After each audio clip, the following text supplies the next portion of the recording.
Hello everyone, my name is Gus and this is Dive Talk Plus. I just got back from the 2026 Dive Talk meetup in San Pedro, Belize, and it was epic. Unfortunately, I'm not here to talk about the meetup. I'm here to talk about Mexico. Why? Because they lost it. They lost their mind. Mexico is wilding, all right? And this idea for this video started a couple of weeks ago because one of our good friends, Jonathan Bird from Jonathan Bird's Big Blue World, posted on Facebook that he is boycotting Cozumel. And, I don't want to read his whole post, but basically he described an issue he had a few years ago when he went to Cabo, which is on the west side of Mexico. And he went to Cabo with his camera to record some stuff, and he had all kinds of issues. They tried to take it away, that he had to pay a bunch of money to get in. I think he said over $500 he had to pay to get the camera into Mexico. Because again, if you haven't traveled internationally, the way it works is if you're bringing in merchandise, commercial merchandise for sale, then you're supposed to declare it no matter how much you have and pay taxes on that. So let's say you traveled to Italy and you bought a bunch of stuff in Italy, belts and wallets and purses, whatever. You just went crazy, and now you're flying to your country. Let's say it's the United States, Mexico. It doesn't matter. This is applicable everywhere. And you have to declare that merchandise, pay import taxes on it, and then you can sell it or whatever it is, if that's your business. But Mexico is doing something different. I have no problem with you taxing merchandise that is going to come through your system and be sold locally. But they are now taxing any equipment that is yours. You bring your equipment, you have to pay taxes on it. Whether you're selling it, not selling it, taking it back home with you, they don't care. They literally label your equipment as this is for professional use, and there's nothing you can do about it. By the way, I just want to mention that before we go too far on this, everything I'm going to talk about in this video is information that I know so far and is all my opinion. It's all based on my opinion. These are not factual. This is not factual information. When I say something like Mexico is going crazy, this isn't factual information from Mexico. This is just my opinion. So let me just say that. Let me just rephrase. Let me just mention that because I want people to not take my advice and what I say as the law. All right. It's just my opinion. So anyway. Years ago, Jonathan Bird talked about going to Cabo and having to pay over $500 just so he can bring his camera in and dive and record stuff underwater, which is bananas. Then he basically stopped going to Cabo. Unfortunately, that started spreading to other airports, and a few weeks ago, people started posting that they also had to pay taxes to import their dive gear, mainly their cameras, because in Cozumel. So this spread to Cozumel. There's articles that I've read and people posting on social media that is now also spreading into Cancun. I don't know if you've ever traveled to Mexico, but they have this system, and this is not in every airport, but they have this system where when you land and you're going through customs, sometimes there's like a button that you press, and if you press it and it's green, you can go through. This is for the nothing to declare line. Like you're bringing your own clothes, your own equipment, your own thing. You're not selling anything. You're going there for vacation to pay actual Mexican hotels and restaurants and dive operators, whatever it is that you're doing. You are there to spend your money on vacation, and you have nothing to declare. You're not declaring something for sale, and they make you press a button that if the button is green, good, we trust you, go through it, enjoy your vacation. If it's red, they check your bags. I have been to Mexico, I mean, if I had to guess, I don't know, let's say about 20 times, and I've pressed that button multiple times, and I think twice I got the red light where they open your bags, they check them. Obviously, I didn't bring anything for commercial purposes, so they let me go through, no problem. But now, there is no button, there is no light, they're checking everybody. And I think the cameras weren't targeted specifically. I think it's just that Mexican agents that are in charge of looking for things to tax are targeting cameras because they know cameras are expensive. And the I don't want to say the law, because again, I don't want people to watch this and think that I am some kind of lawyer or expert in the law, but the rules basically say that you can bring anything that is yours and is not for professional use, meaning you're not going to take somebody's job in Mexico and come and do something to make money without being permitted to work. You're also not supposed to do that in a lot of other countries. You're allowed to come in as a tourist, but you can't just come and work in here, bring a bunch of equipment, whatever, and just start working and getting paid. So I understand that. The problem is, how do you know when it comes to scuba diving that something is professional or for professional use? Dive professionals, like instructors, for example, I'm just going to pick one, use the same equipment that non-professionals use. The same regulators, the same dive computers, the same stuff. So how do you know what's professional? And this is a challenge that even whoever you consider to be the world's greatest dive expert or whatever, you ask them if, I don't know, this computer is a professional computer. Well, what does that mean? If it's used by a professional diver, like an instructor, then I guess so. It will be a professional computer. But if it's used for recreational purposes, the same exact computer is a recreational computer. So like it doesn't, professional dive equipment doesn't really make sense. I guess you could make an argument that those little flashcards that instructors use to tell you that, you're having a problem underwater for simulations during classes, maybe that you would consider to be professional only, but it's hard to figure out what is professional and what's not. So what Mexico did is they assign a dollar value. They say anything that is more than $500, we think is for professionals or professional use. Nobody in their right mind spends more than $500 on anything for non-professional use. What are you talking about? Like, everything in scuba diving is expensive. You don't have to be a professional to spend $500 on anything. As a matter of fact, just as an example, and I'm sharing my screen here, I went to Scuba Pro's website and I looked at regulators. I just picked one thing that a lot of divers bring their own to a dive vacation, which is their regulator. The cheapest regulator on Scuba Pro's website is $450. And that is just the first stage and the second stage. It doesn't even include your octo or your backup regulator. Once you add that, you will for sure be over $500. So this is for the cheapest, absolute cheapest regulator from Scuba Pro. Now, there are other brands out there and you can probably buy one for $350 or whatever, but I think it's going to be hard for you to have a full set, like first stage, 2 second stages, and an SPG. I'm not even talking about a transmitter, because if you have a transmitter, the transmitter alone is like $500. But let's just say an SPG. What kind of setup are you going to have that is worth less than $500? I don't know that you can assemble it, and I don't know if I would trust my life to that thing. So it's the $500 mark for scuba is dumb. It doesn't make any sense whatsoever. BCDs are over $500. Regulators are over $500. Almost every single dive computer that is not a Maris POC or one of those like super entry-level dive computers will be $500 or more. So what? It's going on? Like, Mexico, you lost your mind. And I feel bad because the post from Jonathan Bird said that he's boycotting Cozumel. I'm not going diving in Cozumel anymore because as soon as you land, they will harass you and tell you that your equipment is professional because of this crazy dollar value. And again, the dollar value is whatever they feel like the dollar value is. Like, they literally look at the model in your regulator, they Google it, whatever high number they find, that's the value that they're going to go with. So, are you going to gamble that? For cameras, it's easy. Cameras is almost every single camera, unless you get like a super cheap, I guess, GoPro, will be more than $500. The entry-level GoPro right now, like I think it's called what's it called? The Mark 1 or whatever it's called. Mission 1 is the latest GoPro computer. It starts at $600 for the cheapest one. Then it goes to $700, $800, whatever it is.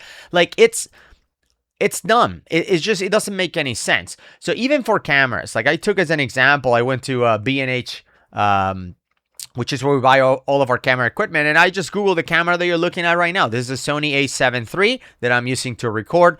The body is, I'm sharing my screen here, the body of the camera is $1,700. So it's easy target for the people doing the customs and trying to literally extort money from you, take money from you so you can use your own equipment for your own personal use. They will just Google this and find that the body of the camera is $1,700, but they will be like, but wait a minute, this is not just the body of the camera. You have a lens on it. Like I do have a lens in this camera, and you have a housing, and you have, you know, a charger and all the things that are part of the camera, maybe a back, maybe a memory cards.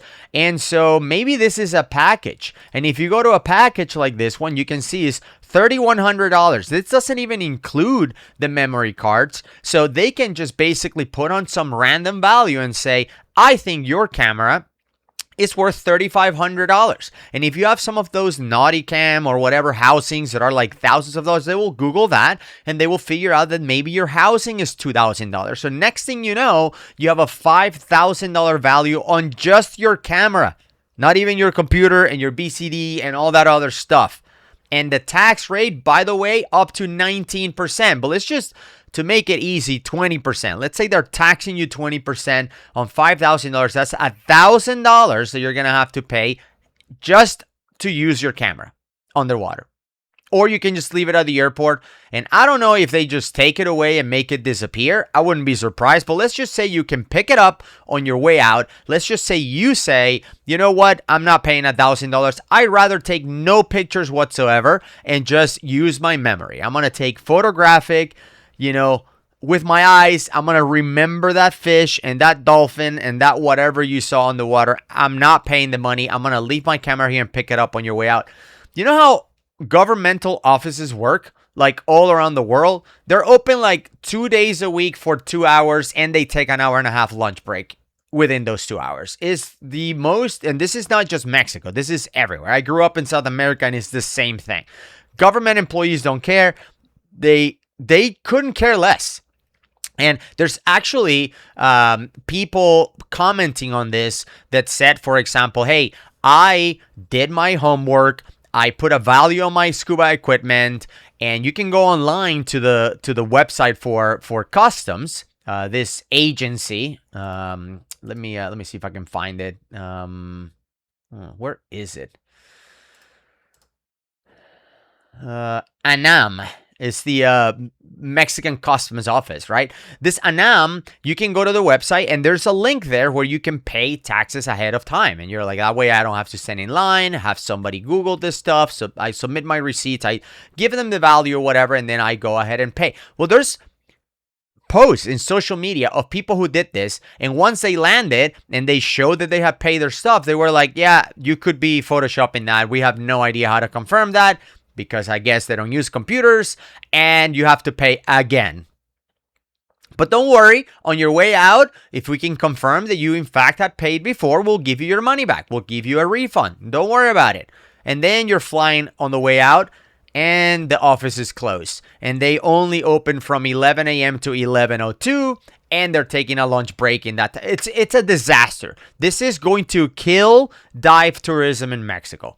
Straight up, I'm not going to Mexico to dive, and I feel bad because we have a lot of friends that are either Mexicans that are in the dive industry or foreigners, whether from the US or Europe, that have moved into Mexico to make it a career as a dive professional full-time, that are going to be absolutely affected by this, because no one in their right mind would gamble with, let me just land in Mexico and hopefully they'll be nice to me and somehow don't think that my equipment is worth $500 and let me go through.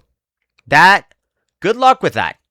I personally won't take that gamble, because if you can fly to Mexico to go diving, you can fly to Roatan to go diving, you can fly to Belize, which is next door to Mexico, to go diving, and the diving there is equally as epic as Cozumel. Cozumel is awesome, but not $1,000 to use my camera, $500 to use my dive computer. Awesome. It's just, it doesn't make any sense whatsoever. There's somebody, I found a social media post. Sorry, this is taking too long, but I have a lot to say. per usual, somebody posted why this is happening. Again, this may be completely made up, but it seemed pretty factual. And they are talking about how back in 2021, I believe in 22 actually, January 1st of 2022, there's this agency, ANAM, that was created. Is basically the in Spanish is Agencia Nacional de Aduanas de Mexico. It's the Mexican National Agency for Customs. Okay, they created this agency to replace the Civilian Tax Administration Service, or SAT. That was the agency that was there before, collecting, taxes as you came in through customs. And I guess the national agency, the new one, ANAM, is a military enforced agency. So the military is the one enforcing this, checking your bags, telling you how much you have to pay. And I read in some places, although again, this is not 100% verified, that they have quotas. Hey, I need you to get me this amount for this month, or for this week, or for today. You're short on that. And they are looking for opportunities to say that this is professional dive equipment and you have to pay to come in. That's what they're doing. There's countless postings and social media, very detailed accounts with paperwork, with people taking pictures of all the struggles that they've had at the border. And I fully understand that people that are in the dive industry, just like some of my friends, are out there scrambling. They're panicking. They're posting things like, oh, don't listen to that. That's just a few bad apples. You just don't listen to the thousands of people that come through the border and don't get harassed. You only hear the ones that do. But the ones that we don't listen to either are people being harassed in Roatan, Bonaire, Belize. People are going there and having zero issues. Zero.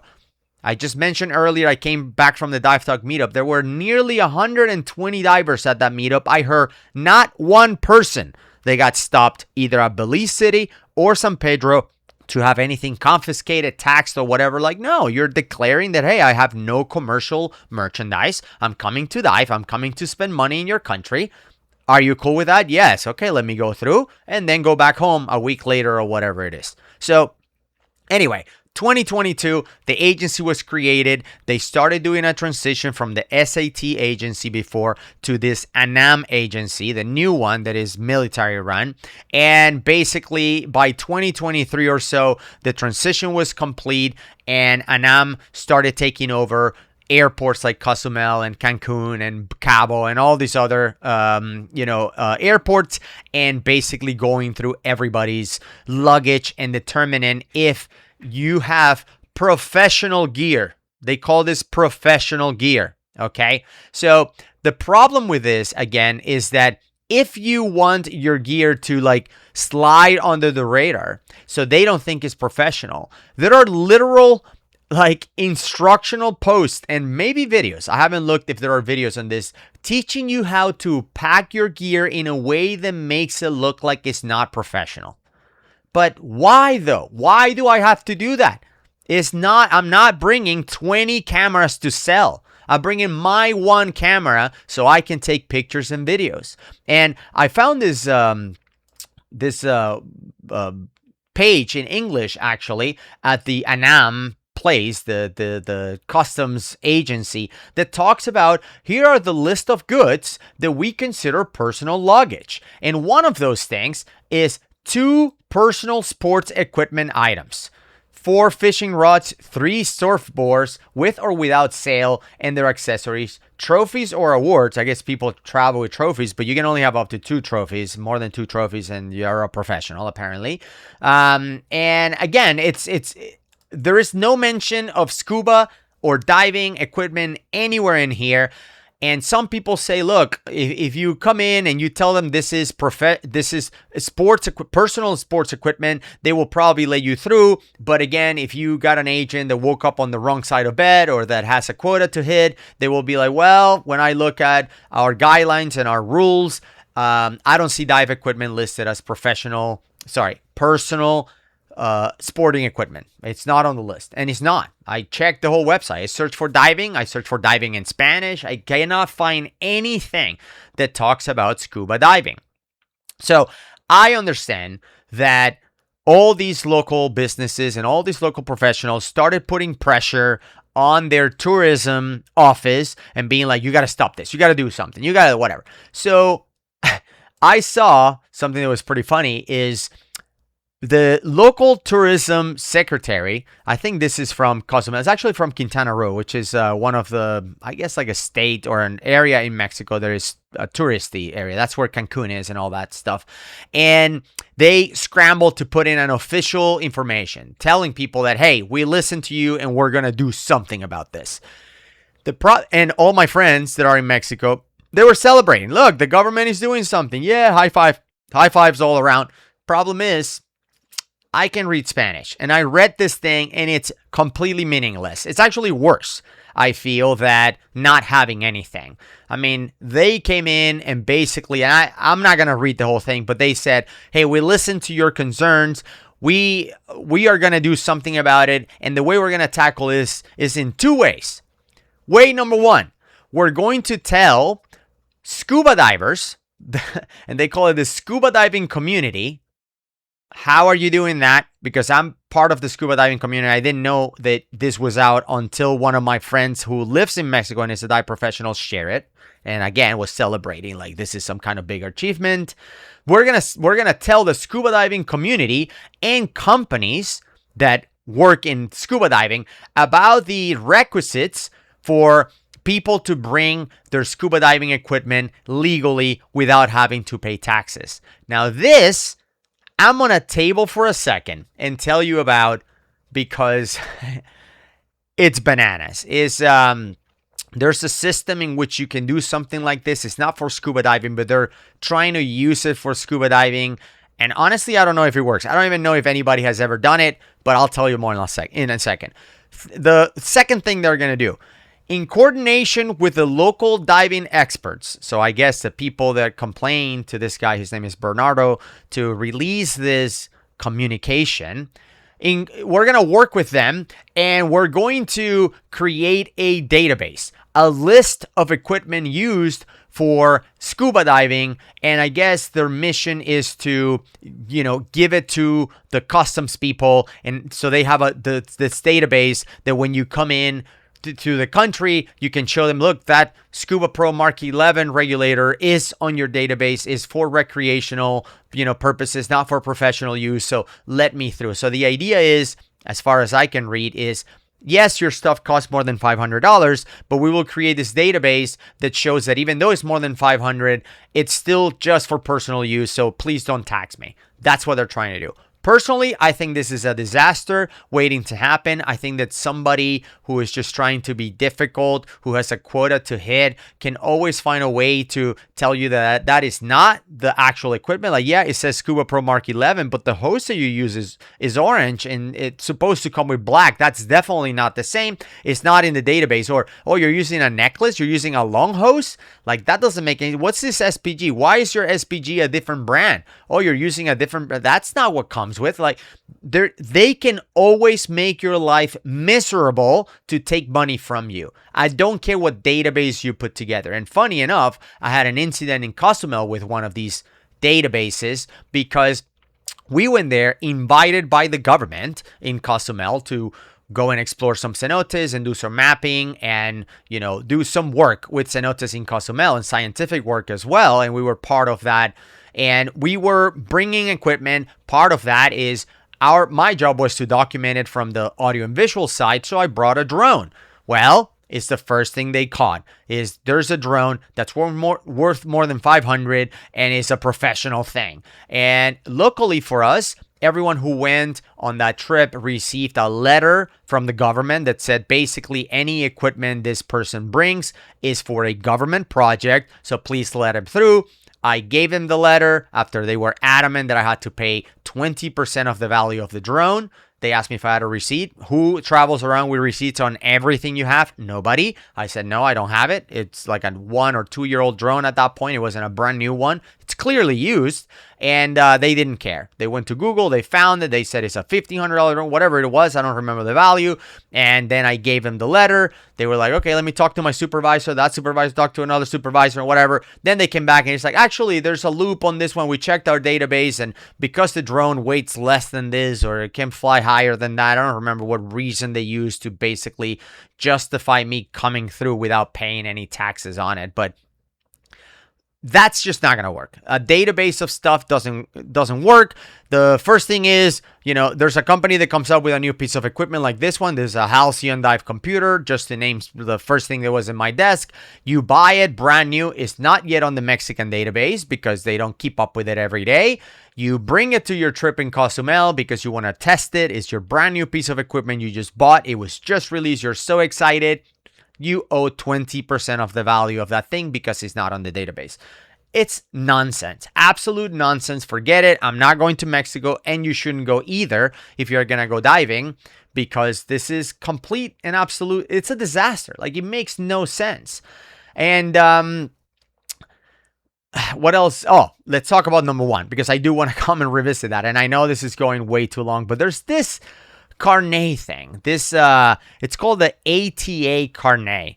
And the ATA Carnet is basically a merchandise passport. It's an internationally recognized customs document that is mainly used for you to bring in merchandise that appears to be commercial, but that you're planning to take back with you. I'll give you a good example. Let's say Woody and I decides to do a show overseas, whether it's in Asia or Europe or whatever it is, and we're gonna have a Dive Talk booth and we're going to promote the Dive Talk Go. We want to bring in 4 rebreathers with the BCDs, regulate, like the whole kit, and we want to put it on a dummy of some kind and make you see what the Go looks like on or whatever. So we need to bring a lot of equipment. We have this big booth and we want to promote it.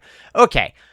In order for us not to be taxed of the gills with this thing, we can request this ATA Carnet and basically register every piece of equipment we're going to bring. And once that is approved, we will then travel. Let's just pick Boot Show in Germany. We will then travel to Germany. And when we get to customs with all of this equipment, 4 rebreathers, 4 BCDs, and all this stuff between me and Woody, I show this Carnet, and they are supposed to say, okay, I don't know if they make you sign an affidavit or whatever saying, yep, I'm in fact going to take this out. This is just promotional materials.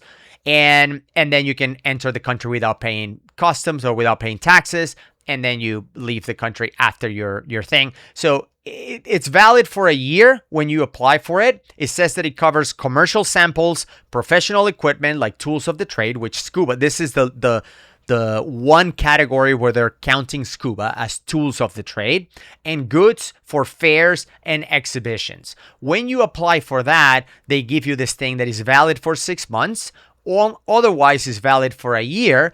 But basically, you're going to have to sit down and enter any piece of equipment that you're bringing that is more than $500, serial numbers, all that information as yours. And then once that's approved, you travel then to Cozumel or whatever it is.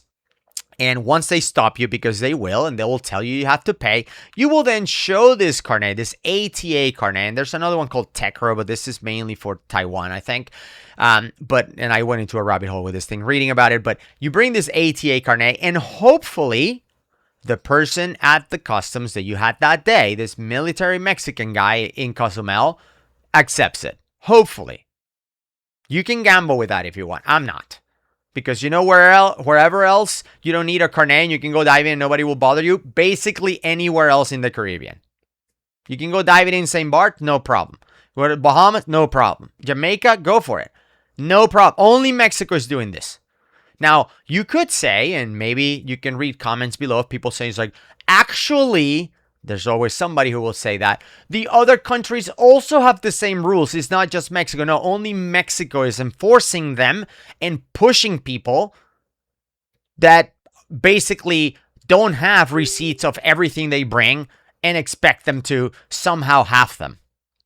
Mexico is the only one doing this. Nobody else is enforcing it. The U.S. has these rules. I guarantee you want to come diving in the Keys, you have a visa to come diving, they're not going to stop you because they're not going to check your dive computer.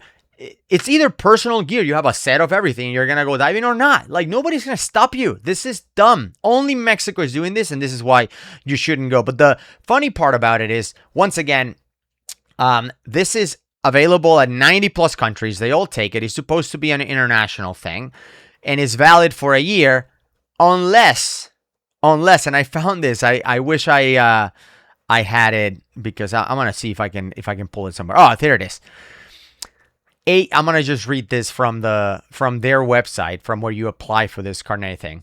A U.S. or foreign customs officials, again, this is accepted in 90 plus countries, always has the right to limit the validity period on a Carnet upon inspection, although to do so is highly unusual.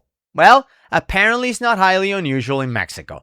Basically, you go through all this work, register all your gear, show that it's really yours and that is, used for personal use. You travel to Mexico, they look at it and be like, I'm not buying it. I don't accept it. It's not valid. Today, right now, it's not valid. What are you going to do then? You're going to have to pay taxes or not dive. So I honestly don't understand. I think that if this is a problem, if the reason they're doing this is because, I don't know, there was a bunch of corruption, maybe at these airports like Cabo and Cozumel and whatever, which is normal in a lot of countries. I experienced this growing up in Venezuela. It was the same thing. There's a ton of corruption. Basically, you pay the guy under the table and they let you through with commercial goods so you can go and sell. And this happens everywhere. It may happen in the US too, and a lot of other countries. I'm not just blaming Mexico, but what I'm saying is, if this move was that, look, people are clearly abusing the system, they're bringing in commercial merchandise and they're paying under the table, to the customs agents. So let's get rid of all of them and replace them all with military guys, which we can cycle. That way there's never anyone at one post for a long time and be able to establish these relationships and start taking bribes or anything like that. If stopping corruption was the goal here, why are you then affecting regular people that have their own gear and they're just going there to dive? If I now, instead of having any other hobbies like golf or whatever it is, I decide to buy a $3,000 camera and I want to go to Cozumel because of the crystal clear waters and take pictures all day so I can post them on Facebook and show my friends how cool is that octopus I saw or that sea turtle or whatever. Why are you preventing that? Like, what is your incentive on that? Where is the corruption on that? I don't think those people were the ones that you were trying to stop. And unfortunately, that's what's happening. And I don't think this is something that can be stopped quickly. And I think one good evidence of that is that letter from the Secretary of Tourism, the fact that they're like, we're going to start working with the community and informing people. And by the way, go and apply for this Carnet. If you're telling me that I have to go and apply for this thing, it's because you don't think this is going to change anytime soon. And unfortunately, I feel that by the time it changes, it will be too late. I think the industry in Mexico, the dive industry in Mexico, is going to be tremendously affected by it. I realize that perhaps in terms of tourism, people visiting Mexico, when you count all of the big cities like City of Mexico, Mexico City, basically, you count Cancun, you count Cozumel, you count everything, all of the tourists that come. Maybe divers are 5% of that, maybe 10%, I'm not really sure. But Cozumel will be devastated because I think that most of the people that go to Cozumel, I don't want to say 90% are divers, but a vast majority of them are divers. Unlike Cancun and Cabo, Cozumel is not big by, or is not known for having beautiful beaches and things like that. Cozumel is known for diving. It's a diving heaven. All right. So if you go and you do anything to stop dive tourism, the island is going to struggle. I think a lot of people are going to struggle. I think that this will force companies and, shops to have to adapt to this. And basically tell people, look, if you had a a trip planned to come and dive with me, don't bring your equipment. Don't risk it. I'll give you equipment. Like, it will be free rentals, or maybe the rentals are so cheap that, why do you even want to bring that stuff anyway? Like, I guess that's the approach they'll have to take, because I don't think this is going anywhere anytime soon.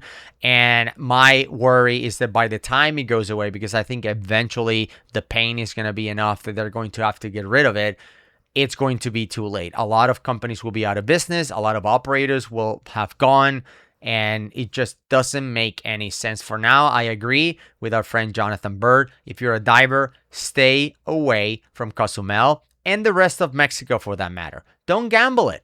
Why are you going to go there and gamble that they're going to calculate the value of your dive equipment at $5,000 or $6,000 or $10,000? Again, whatever arbitrary number they decide to pull based on their local Google search of whatever equipment they think you have, and then you having to pay $1,000, $2,000, whatever it is, just to be able to dive in Cozumel, on top of what you're paying for flights and hotels and food and all of that.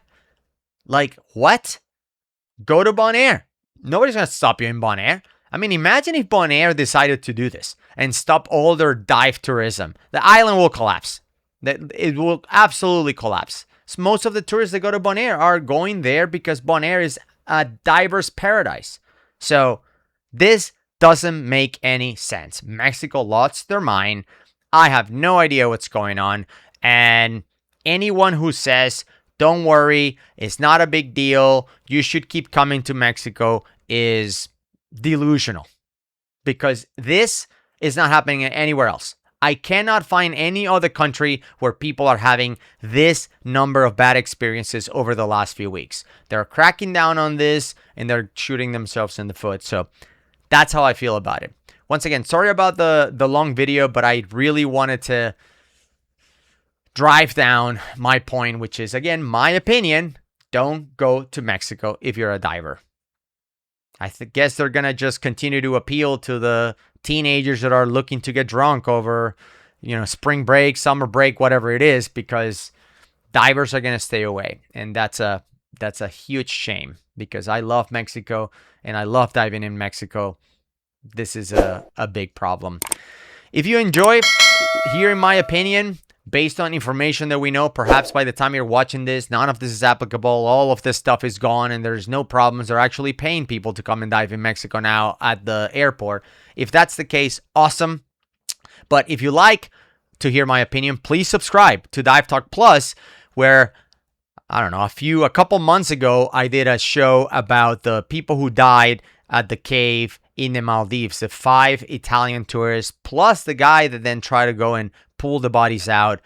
That guy also died, and I basically mentioned what I thought happened, and I'm going to leave it right here. Go check it out and stay away from Mexico. We'll see you in the next one.